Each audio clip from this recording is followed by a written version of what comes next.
on November 10th of 1975, the Edmund Fitzgerald disappeared from radar during a terrible storm. Beneath the freezing black waters of the world's most dangerous lake lies a secret that has haunted generations. A steel giant, proud and powerful, disappeared in less than 5 minutes. No warning, no cry for help, only silence. The general consensus is the vessel filled with water, for whatever reason, flooded. The bow probably hit bottom first. For 50 years, her wreck stayed hidden in silence. But now, an underwater drone has finally revealed the darkness. What the cameras revealed was more horrifying than anyone imagined. Was it the storm that doomed her, or was she always destined to fail? And how can such a huge ship vanish without a single message? To understand this mystery, we must go back to the very beginning, when this steel giant was born and praised as unsinkable. Because before it became a ghost in the deep, it was the pride of the Great Lakes. A mystery that is built for glory. In the summer of 1958, the largest freighter ever to grace the Great Lakes was born. Steel strong, awe-inspiring, like a moving fortress. Witnesses gasped. Reporters called her the pride of the American side. Could something so immense be more than a ship, a symbol of unstoppable power and promise? Christened amid cheers in River Rouge, she plunged sideways into the river with a splash that rocked the shoreline. A skyscraper that floated. Designed to the very limits of the seaway, the longest ever seen on these inland seas, she stood as a testament to ambition and might. By the Sulaks, tourists lifted cameras like they were catching lightning. Families waved as if greeting an old friend. Each departure felt like a promise, punctual, powerful, reliable. When she steamed into Lake Superior, even the waves seemed to part. Was it her size, her grace, or something in the air that said, "This belongs to me"? Her cargo hauls were legendary. 26,000 tons, can you imagine? Imagine a load so heavy the lake itself trembled. Record after record tumbled when she powered downstream with an engine's roar that echoed across the iron ranges. A machine so sturdy it barely noticed its own strength. And at her helm was Captain Ernest McSorley, a man who read the lake's moods like a diary. Calm, precise, devoutly aware. With him in control, the ship was less a giant and more a trusted courier. Steady, unflappable. Did anyone ever fear the lake more than the ship? In his hands, she ran like clockwork, through storms, under gray skies. Not flawless, but so close you'd swear she was. Every hatch latch, every cable, every bolt was practiced choreography. Crews moved as if in a silent dance. Few accidents, small dents, nothing that tarnished her luster. On paper, she was steel and rivets. In people's minds, she became a myth. Unsinkable, unbeatable, a Great Lakes legend. But when a myth forms, does it blind us to danger? That word, unsinkable, slid into conversation like mist across still water in October. Quiet, insidious. You heard it in bar talk, in newsroom column inch, in the tremble of awe when she steamed out of harbor. Did no one wonder if a ship that size could vanish? She carried the weight of a nation's steel dreams, 15 years of season after season, miles enough to circle the globe again and again. She was more than a ship. She was certainty, repetition, a guarantee. If she could smile, it would have been in the smooth sheen of her wake. But water keeps secrets. And waits. On November 9th, 1975, almost invisible on the horizon, the lake betrayed its only promise. That storm wasn't going to test her strength. It was going to shatter it. And in one dark, roaring night, silence fell where legend once thrived. But engineers whispered of corners cut. Hatch clamps are not as strong as they should be. Vents that could twist under pressure. Small flaws were overlooked because no one believed Lake Superior could test them all at once. These whispers would later echo like ghosts when the wreck was finally revealed. Vanished in silence. The lake looked calm that morning. Too calm. Old sailors say Lake Superior never shows all its moods, and that day she was only waiting. By evening, the sky had changed. Winds roared like jet engines tearing across the open water. Waves rose higher and higher, some as tall as a two-story house.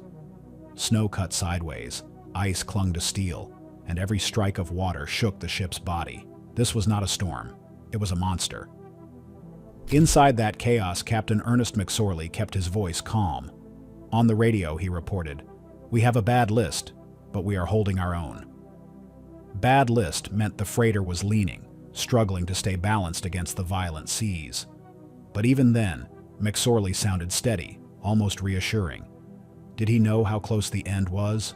Or did he believe the unsinkable legend would hold one more time? Moments later, silence. No mayday call, no warning. On radar, the ship simply disappeared. 1 minute she was there, the next she was gone. What kind of force swallows a steel giant in seconds? The Arthur M. Anderson, another freighter battling the same storm, tried to call. Again and again, only static. The captain of the Anderson kept searching the screen, his heart sinking with every unanswered call. What had just happened out there, only miles away in the black water? Rescue ships were launched when the storm eased. They searched through freezing winds and bitter waves. What they found was chilling. Bits of debris floating, smashed lifeboats, broken cargo, and an oil slick spreading across the surface. But not a single body, not one survivor. The entire crew, 29 men, gone with the storm. Sailors say Lake Superior doesn't give up her dead. The icy water preserves bodies, trapping them in the depths, never to resurface. That's why not one of the 29 men was ever found. Families waited by the shore, but the lake kept its promise of silence. When divers finally reached the bottom, the truth became even stranger. At 530 feet below, the ship lay torn in two. The bow and stern rested apart, the middle ripped apart as if twisted by a giant's hands. How could steel that strong, a ship once called unsinkable, be ripped open like paper? Theories began to swirl, each one darker than the last. Some said a rogue wave, an enormous wall of water, rose and smashed her down, splitting her spine. Others believed her hatch covers failed, letting thousands of gallons of freezing water rush in until the weight dragged her under. Another theory spoke of shoaling, that she struck an unseen ridge on the lake's floor, tearing herself apart. But no answer ever fit completely. What really killed the pride of the American side? The haunting part is what never came. No mayday, no final word, not even a cry for help. Did the storm silence her so quickly that no one had time? Or did the crew fight to the last second, swallowed before the world could hear? What remains are the questions. A ship so admired, so trusted, vanished without a trace of life left behind. No bodies to bury, no voices to explain. Just steel lying broken under black water and silence above. For nearly 50 years, only speculation remained, until technology lit the darkness beneath the waves. A drone dive into darkness. Lake Superior had kept her secret for nearly half a century. Sailors feared it. Families mourned it. Divers touched the wreck but never truly understood it. The lake was silent, as if protecting something too dark to speak. Then came 2023. Machines, not men, were sent into the abyss. Drones equipped with 4K cameras, sonar scans, and scanning tools descended into the black. Their lights cut through water that hadn't been touched since that terrible night in 1975. What would they find? Bones of steel? Or the answer to a mystery that haunted generations? As the cameras swept across the wreck, shadows gave way to scars. First came the clamps. Gone. The very pieces meant to hold the giant hatch covers in place were missing. Without them, the hatches would have lifted like flimsy lids, and the furious lake would have poured in. Next came the vents, ripped wide, twisted open, as if some unseen hand had torn the ship's lungs apart. The images were not just haunting, they were horrifying. The clamps weren't just missing, they looked torn away as if pried open by a giant hand. The drone's 4K lenses showed twisted steel curled back like the lid of a sardine can. For decades, we imagined a clean break. But what the cameras revealed was far more violent. And then, the gaping wounds. Dark holes, raw and silent, where water had once gushed in. Experts stared at the footage in disbelief. One calculation hit like thunder. Water would have surged inside at nearly 4,000 gallons every single minute. Could any ship, no matter how proud, survive such an assault? Imagine standing in a room as a swimming pool crashes through the ceiling. Every second. How long before even the strongest walls give way? The Fitzgerald had not exploded. She had not even screamed. She drowned. Quietly. Swiftly. Like a giant dragged under by invisible chains. But the real shock was this. The crew had done nothing wrong. McSorley had fought like a master. The men had worked as they always did. It wasn't human error. It wasn't carelessness. It was the ship itself. Flaws that had been hidden in her very design came back to life in the storm. The clamps, the vents, the hatches. All weaknesses waiting for the right moment to betray her.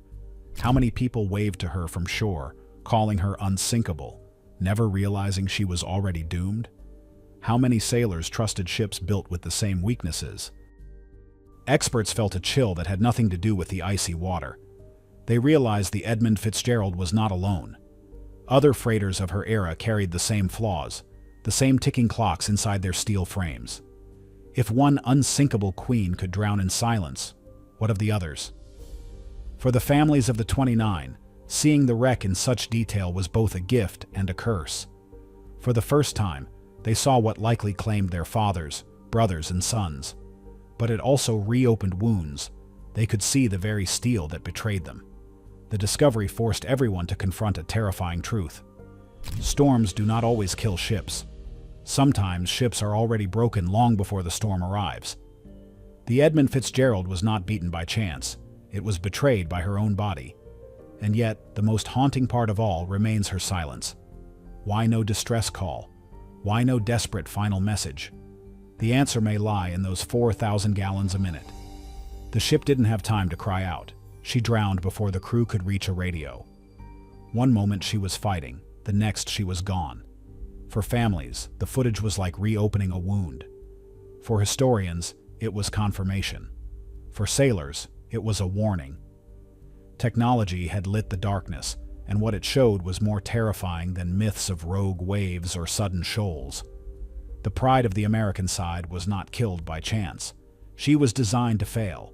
What truly horrified experts wasn't just what happened in 1975. It was the realization that sister ships built with the same flaws still sailed for years afterward. The Fitzgerald wasn't alone. Any of them could have suffered the same fate. How many disasters were only narrowly avoided? The giant may rest beneath the icy waters, but her story refuses to sink. Every rivet, every wave, and every unanswered question reminds us that the lake keeps her secrets well guarded. The men aboard will never return, yet their silence still speaks louder than words. Was it human error, hidden flaws, or something darker waiting beneath the waves? The truth may never surface, but one thing is certain. This ghost of steel still haunts the Great Lakes, a chilling warning carved into history. So what really happened that night? Was the storm to blame, or was the ship already doomed before it set sail? Could there be secrets at the bottom of the lake we still don't know? Tell us what you think in the comments below. And if mysteries like this captivate you, make sure to like this video, subscribe, and ring the bell so you never miss what's. Thanks for watching.